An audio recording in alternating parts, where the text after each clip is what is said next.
Myths and legends have always fascinated mankind.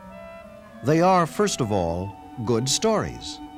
And people have enjoyed stories since the days of the earliest campfires.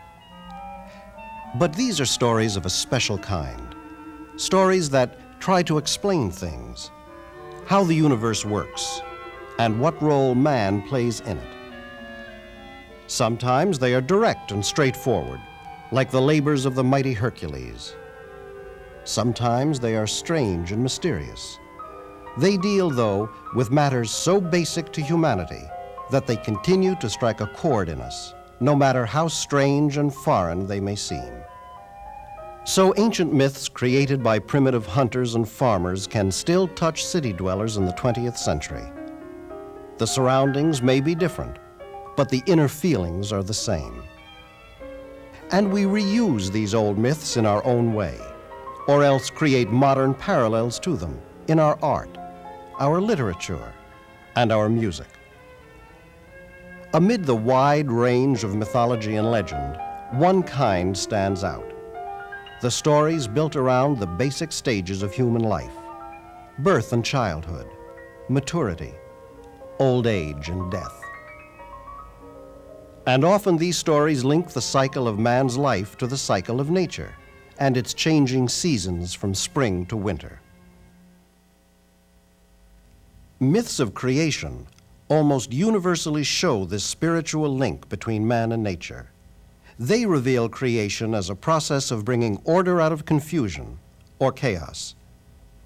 And they also contain the idea that each man's birth reflects the creation of the world itself. In many of them, the first creation comes about through the wedding of Mother Earth and Father Sky. Such myths show a deeply felt parallel between the earth joining with the sun and rain to produce life, and women joining with men to produce children.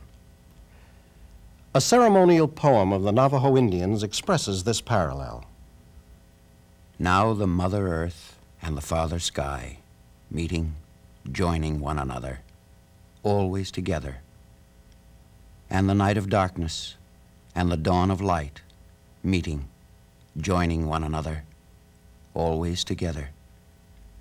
And the first man and the first woman, meeting, joining one another, always together.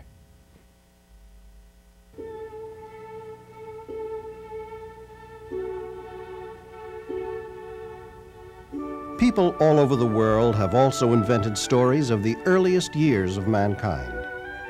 These stories are often alike, recalling a golden age when it was always spring.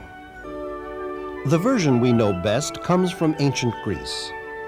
It describes a time when there was no work, no pain, no death.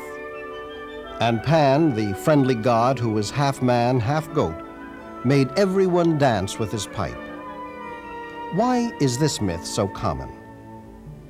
Perhaps it reminds us of a time when we too felt happy and protected and free from care. The time of our own spring, our earliest childhood. This inner meaning of the ancient story is captured in a poem by William Wordsworth.